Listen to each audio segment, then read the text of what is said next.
Então, vamos lá. Hoje eu vou falar da terapia cognitivo-comportamental baseada em processos. Vale lembrar que essa é uma abordagem que ela une diversas abordagens. Ela não é uma abordagem nova, no sentido de trazer algo novo, inovador. O que ela faz é juntar os processos cognitivos, os processos comportamentais, os processos emocionais que a gente encontra nas TCC com uma intenção específica, tá? Então, é disso que eu vou falar aqui nesse primeiro momento.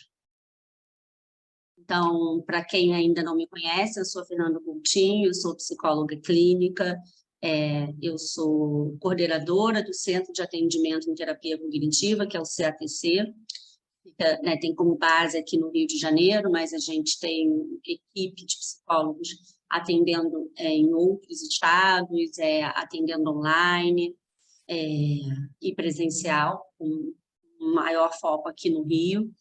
E a gente tem cursos, né? Então a gente tem os cursos online dentro do CATC, e eu sou, né, professora do curso de formação em terapia cognitivo-comportamental e professora da pós-graduação da PUC aqui do Rio, né? E eu vou dar essa aula aqui para vocês hoje. Então, a gente está falando aqui do o que a gente vai trazer, né? O que eu vou trazer aqui para você hoje?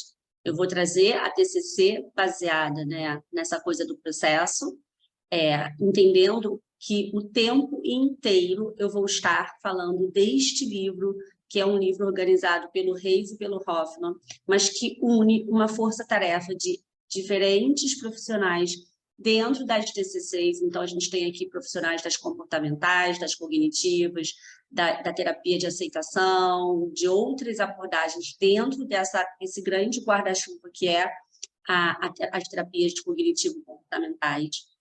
E aí eu vou estar falando dos principais processos dentro dessa ideia, né? Então, os processos comportamentais, os processos cognitivos e a aceitação e mindfulness.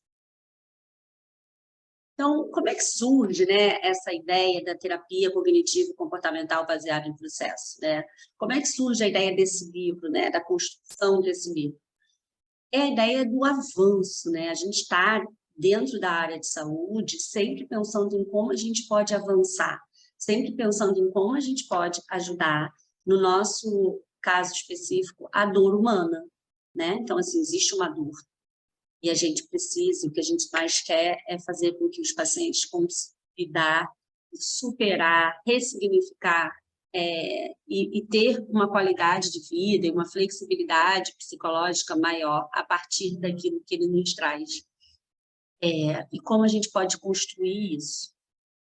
Como a gente vai, pensando que a gente está, né, nos anos de 2020, aí, a gente tem um avanço da ciência enorme e a dor humana persiste, né? A gente vê aí que as doenças mentais são as doenças que estão hoje no lugar de mais paralisantes no sentido profissional, né? Muitas e muitas pessoas param de ser produtivas e numa idade que eram para elas estarem produzindo muito por conta de uma doença mental. Então, como a gente pode avançar para ajudar essas pessoas? E aí, esse livro, né, que foi organizado pelo Steve Reis e pelo Hoffman, que é o Stephen Hoffman, né? O Steve Reis e o Stephen Hoffman, ele é um livro que traz essa ideia, né? Então, eles têm uma pergunta, um questionamento que fez com que essa força-tarefa, que eles chamam, que são diversos profissionais, se unissem num encontro anual que eles fazem para poder discutir tudo isso. Então, é assim, eles trazem um questionamento de um psicólogo que trabalhava com terapias comportamentais lá em 1969, e que eles colocam ainda como muito atual, que diz: que tratamento e realizado por quem é o mais efetivo para esse indivíduo que aparece aqui para a gente nesse momento, com este problema específico, e sobre qual conjunto de circunstâncias ele sobre qual conjunto de circunstâncias e como ele acontece, como esse tratamento vai funcionar. Então, aqui ele está falando, né, quem é o profissional que vai realizar, o que é o mais efetivo para esse paciente, quem é esse paciente, qual é a necessidade dele específica, qual é o conjunto de circunstâncias que a gente vai conseguir operacionar isso para ajudar essa pessoa. Então, esse é um questionamento importante, que é o questionamento que eles trazem para essa força-tarefa. E aí, dentro dos processos, eles trazem, né, um grande guarda-chuva das TCCs. Então, a gente fala da terapia comportamental, a gente fala da análise comportamental, a gente fala da terapia cognitiva, a gente fala das terapias baseadas em aceitação e mindfulness. Então, ele está falando, quando ele fala dos processos, ele fala dos processos unindo o que a gente tem hoje dentro das abordagens clínicas e mostram a maior efetividade nos tratamentos para as dores humanas, né? E quando fala as dores emocionais, né? Então, a gente está falando de ansiedade, de tristeza, os transtornos de personalidade, a gente está falando dos prejuízos que são causados pelas doenças mentais.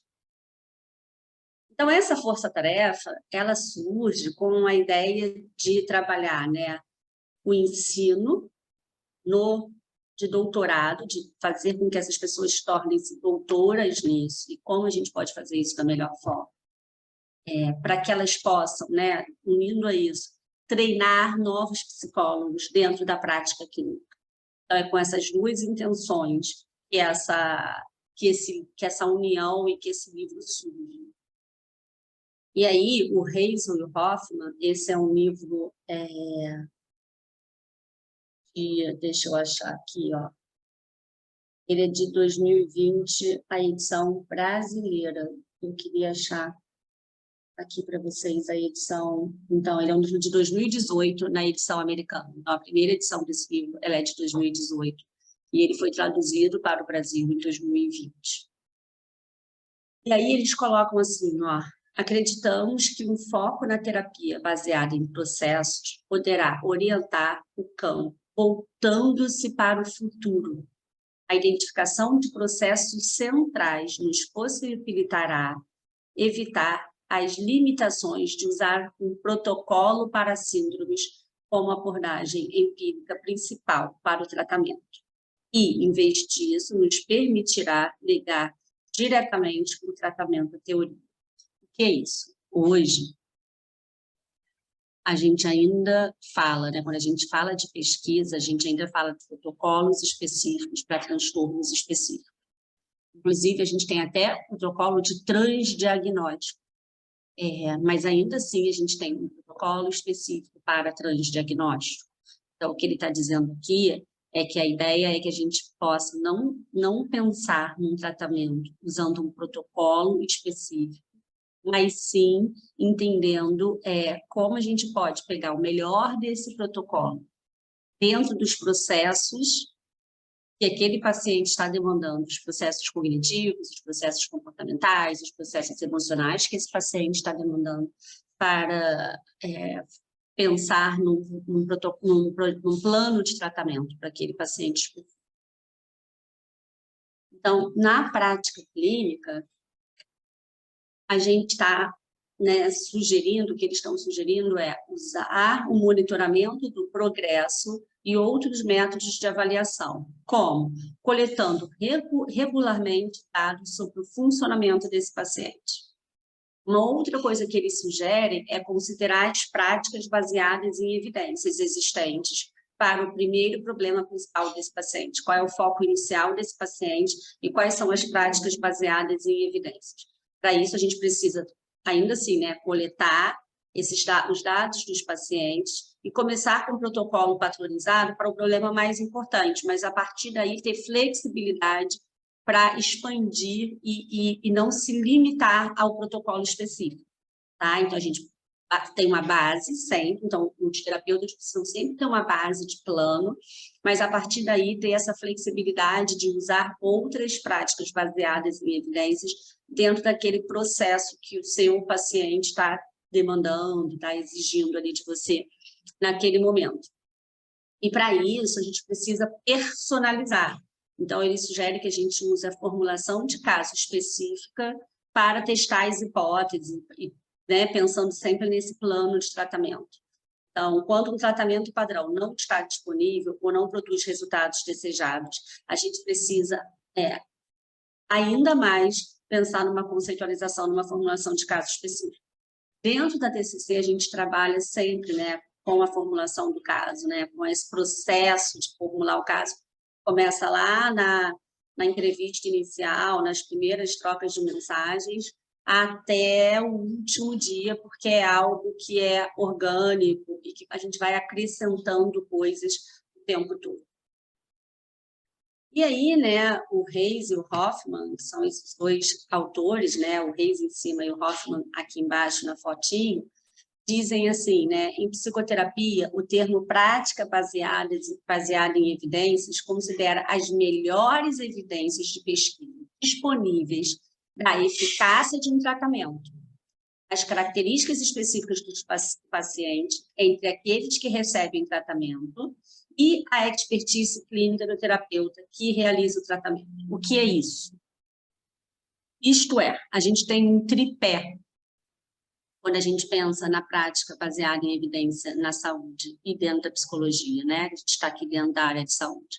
E esse tripé inclui quais são as pesquisas que demonstram, as pesquisas disponíveis que demonstram a maior eficácia para aqueles sintomas. Quais são as características do meu paciente? O meu paciente tem características que podem se beneficiar desse protocolo de tratamento? E qual é a minha expertise, como eu trabalho, quais são as minhas competências clínicas capazes ou não de fazer essa escolha? A gente precisa levar em consideração esses 3 pontos quando a gente pensa num plano de tratamento. Isso é muito importante. E aí, agora a gente tem o Hoffman em cima e o Reis embaixo, para ninguém ficar chateado. Eles colocam assim, ó, a prática competente, assim como nossos clientes e outros que são impactados pelo nosso trabalho, depende de nós para fazer julgamentos informados sobre como ajudar sem prejudicar. Que é isso, nós somos parciais, sim, a gente julga o melhor tratamento, a gente avalia o melhor tratamento. A gente precisa ter essa consciência que as nossas escolhas são pessoais, porém, a gente precisa fazer escolhas pessoais, focada, né, com foco, priorizando o que a gente tem de mais efetivo e priorizando as necessidades, as características dos nossos pacientes também. Tá? E para isso a gente precisa fazer de forma ética. E aí vem a questão ética nas TCCs, né? O uso das intervenções, as escolhas, a consciência das escolhas, estamos sendo éticos nisso? A gente informa o nosso paciente quando a gente faz uma escolha, a gente mostra para ele, olha, essa é a melhor prática, ou a gente não está utilizando um protocolo ouro nesse momento, por conta do seu perfil, a gente está off-label, né? Então, a gente está fazendo algo que é fora ali do script, mas porque a gente está entendendo que para as suas características é o mais importante. A gente explica isso para o paciente, a gente fala do tratamento, porque muitas vezes quando a gente vai no médico, né, e ele sugere um tipo de medicação, um tipo de cirurgia, o que quer que seja, ele vai te explicar qual é o padrão ouro, o que ele sugere para você, baseado em que ele sugeriu isso. Então, a ética em psicoterapia também exige que a gente possa trazer as informações para o nosso paciente. Não é justo que a gente comece um plano de tratamento sem informar para o nosso paciente o que fez a gente fazer aquela escolha.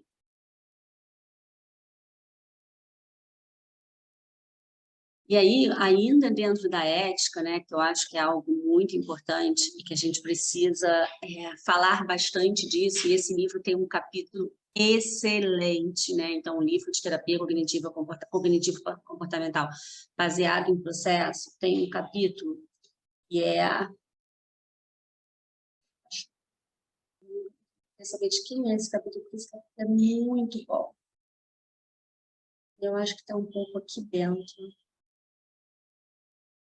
Aqui é da ciência e da prática. Enfim, depois eu descubro aqui quem é o autor, mas eu sugiro que você vá Código de Ética. Aqui tem um capítulo, Pop, não sei como a gente fala sobre o nome dele, mas é um capítulo muito bom. Fala de competência ética em terapias comportamentais e cognitivas. É o 5º capítulo do livro de terapia cognitivo e comportamental baseado em processos.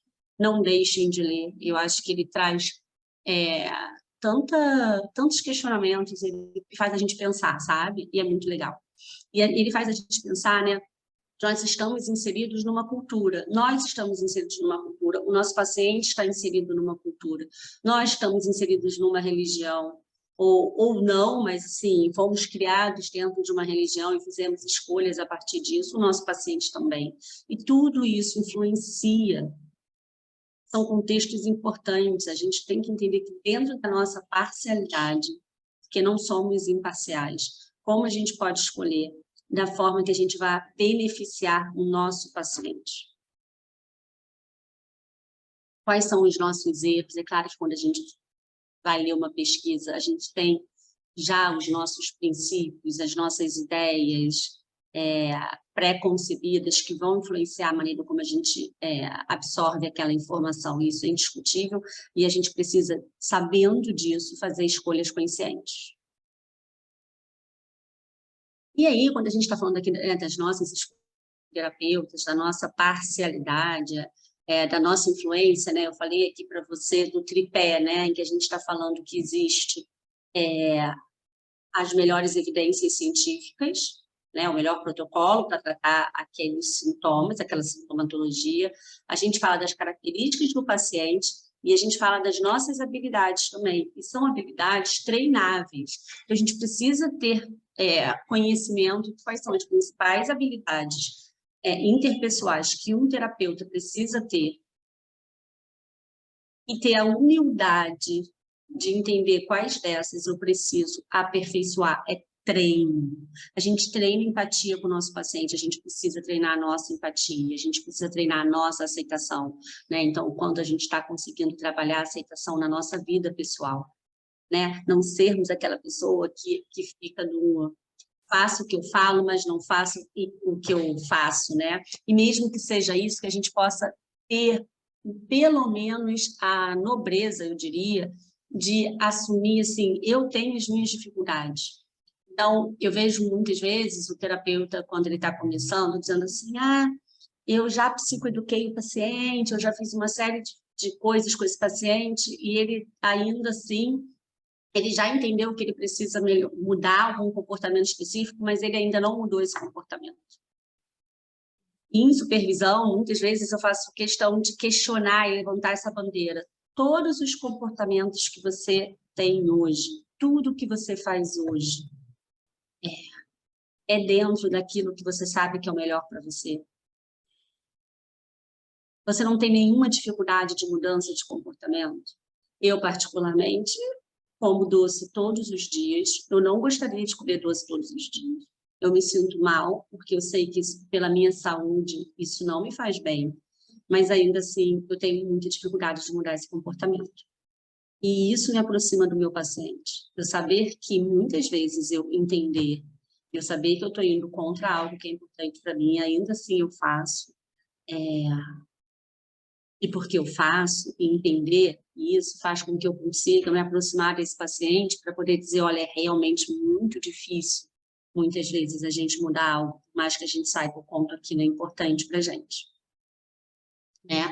Mas a gente pode estar falando aí de uma rigidez que pode aparecer em alguns momentos. Inclusive, eu vou gravar uma live no Instagram do CATC_FC, falando de inflexibilidade psicológica.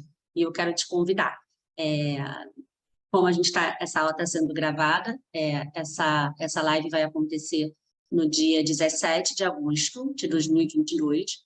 Então, se ainda não chegou esse dia, eu te convido para dar na live. E se já passou esse dia, essa live espero eu que ela fique gravada e você possa assistir depois. A gente vai falar dessa rigidez, dessa dificuldade de, muitas vezes, mesmo entendendo, não conseguir fazer diferente. Então, a gente está falando aí, né, da importância de a gente trabalhar a validação, né? Então, eu estava aqui falando agora, né, da minha dificuldade, fica mais fácil validar o meu paciente quando eu assumo as minhas dificuldades para mim mesma, não preciso necessariamente assumir para o paciente, mas quando eu sei disso, né, de uma compreensão apurada, transmitir confiança, e para transmitir confiança, eu preciso estar confiando no meu trabalho. E aí o que eu costumo falar, né, para os meus alunos da formação, para os meus supervisandos, é que quando eu estava começando, muitas vezes eu não me sentia confiante em mim, né, assim, será que eu consigo ajudar esse paciente? Mas eu brinco que eu pensava assim, olha, eu posso não conseguir, mas o meu supervisor provavelmente sabe, o Beck provavelmente sabe. Então, eu vou passar a confiança do meu paciente, porque eu tenho uma confiança, eu posso não ter confiança de que eu sei a melhor técnica hoje, mas eu tenho a confiança de que eu quero saber qual é a melhor técnica, de que eu estou investindo em mim profissionalmente. Então, eu vou, né, buscar um bom supervisor, eu vou buscar estudar, vou buscar grupo de estudo, vou buscar estudar sozinha para ter essas informações que possam ajudar esse paciente. E isso me fazia passar segurança para o paciente. Não necessariamente a segurança de já saber, mas a segurança de saber que eu iria saber, porque eu vou me empenhar para isso. E eu acho que isso faz toda a diferença, né? Então, por isso que eu sou tão levanta a bandeira aqui, né, de você estar em grupos de estudo, de você estar em grupos de supervisão com supervisores que você se sinta acolhido, que você se sinta bem com a maneira como ele trabalha. Afinal de contas, a gente está aqui falando, né, das nossas características e do quanto elas influenciam, sim, as nossas escolhas de intervenção. Então, é importante a gente ter a escolha do supervisor relacionada a isso, né? Então, a gente está falando aí também de um acolhimento genuíno, de um interesse. Então, eu sempre digo, né, o paciente, quando ele vai procurar ajuda, ele já está em sofrimento, né? Ninguém procura ajuda no primeiro dia que se sente ansioso, se sente triste. Tentam resolver sozinhas os seus problemas. E quando elas veem que não dá mais, elas vão procurar terapia. Então, dito isso, eu gosto muito de pensar que aquela pessoa que está ali, ela está me dando uma oportunidade de ajudá-la, de compreendê-la, de entendê-la. É um mundo novo que se abre. Eu, às vezes, brinco falando que eu me sinto meio Ariel, da Pequena Sereia, entrando no mundo, saindo desse mar, né, e entrando no mundo dos humanos que eu não conheço. Então, eu faço questão de perguntar tudo, eu me interesso por tudo. Ariel é uma sereiazinha bem interessada no mundo dos humanos, né? Então, ter essa ideia, né, do interesse genuíno, e me diz assim, eu nunca parto do princípio de que eu sei do que o paciente está falando. Então, se ele fala para mim que ele sente ansiedade, eu quero que ele me explique o que é ansiedade para ele, sabe? É aquela história, né? No filme, pega um garfo e ela acredita que o garfo é para pentear o cabelo. Então, a gente precisa perguntar para que serve isso aqui na sua vida, né? Qual é a importância, ou qual é a utilidade disso na sua vida. A gente não tem que partir do princípio que é óbvio que garfos são para comer. Tá? Então, a gente precisa sempre perguntar para o nosso paciente o que ele quer dizer, ou qual é o conceito, qual é a definição daquele conceito ali que ele está trazendo para você. Não parte do princípio que você já sabe, porque o que você sabe é baseado na sua cultura, na sua história, no seu contexto, e a gente quer entender ali o contexto do paciente. É uma valorização positiva, um zelo, um cuidado, um encorajamento. Eu acho que esse encorajamento vem muito de uma instauração de esperança, né? Então, eu falo para o meu paciente, a gente está, né, numa equipe, é um trabalho em equipe, sou eu e você, a gente é uma dupla aqui que vai trabalhar em cima dos seus objetivos e vamos encorajar ele, porque a gente está ali para dar aquele suporte, né? E trabalhar muito reforço positivo, a gente tem que pensar que, muitas vezes, coisas muito pequenininhas que parecem mínimas para a gente, é um baita esforço para o paciente, e isso tem que ser valorizado e reforçado. A gente trabalha muito em cima do reforço positivo, a gente sabe quando o reforço positivo ele ajuda na construção e na manutenção de certos comportamentos. Dentro dessas habilidades, a gente tem que ter uma escuta ativa também para olhar o positivo daquele paciente. Quais são as características que o paciente tem que são positivas a favor dele, né? Que jogam a favor dele. Isso também é um ponto bastante importante que a gente precisa pensar, né? Eu costumo dizer que o paciente que não tem nada sim, que tem muito pouco de recursos naquele momento, que é um paciente que foi procurar ajuda. Procurar ajuda é um baita de um comportamento saudável, né? Quando a gente entende que a gente precisa. Então, essa busca por ajuda, para mim, já faz eu colocar esse paciente, já faz eu ter uma visão positiva dele, né? Ele quer ajuda, ele quer se ajudar. Ele procurou um profissional que trabalha com prática baseada em evidência, que tem conhecimento e estudo para ajudar essa pessoa. E isso já é muito positivo. Isso já vai me ajudar a passar a primeira marcha, sabe?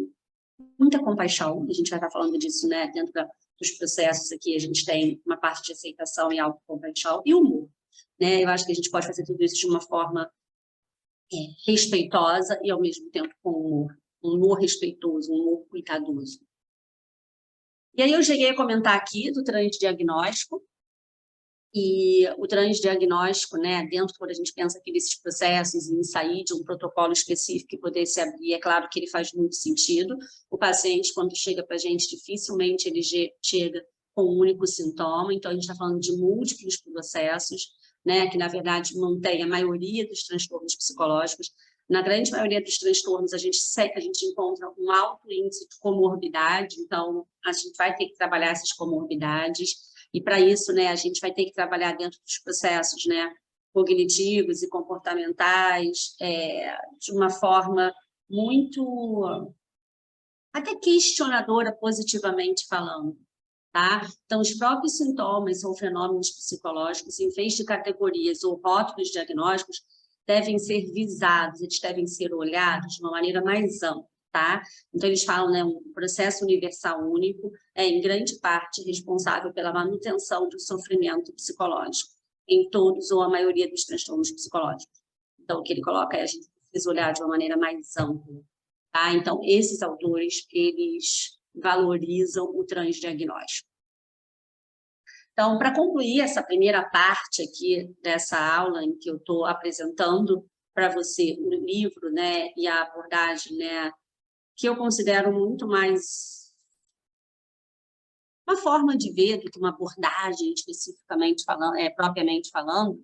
Então, a gente está aqui, né, dentro do livro de terapia cognitivo-comportamental baseado em processos. A gente, para fechar essa primeira grande parte da aula, eu quero colocar algo que os autores falam, né? Então, a gente precisa de mais treinamento. Para mais treinamento, é necessário ligar para os procedimentos. É necessário ligar para os procedimentos, aos princípios e adequar esses procedimentos às necessidades específicas de cada paciente, de cada caso em particular. E a gente precisa fazer isso de maneira ética e sensível às evidências, às práticas baseadas em evidências. Então, a gente precisa fazer essa união, é isso que esses autores trazem, e eu acho que essa primeira parte, se vocês conseguirem entender que para que isso aconteça, é importante que a gente conheça as principais práticas baseadas em evidências, a gente conheça as necessidades e a forma de ser, e respeite o contexto do nosso paciente, e entenda que nós também temos a nossa realidade, nós também temos as nossas habilidades ou não, que precisam ser treinadas ou reforçadas em alguns momentos, e unindo tudo isso, a gente tem aí a base desse livro e a base dessa ideia de aí sim trabalhar cada processo, que é o que eu vou trazer agora para vocês, tá? Então, a gente está fechando aqui essa primeira parte. Eu falei para vocês da live dia 17 de agosto, às 19 horas, vai ser nesse Instagram, @catc_fc, que eu vou estar falando da inflexibilidade psicológica. Se essa data já passou, eu espero que tenha ficado gravado, que você possa assistir lá no Instagram com a gente.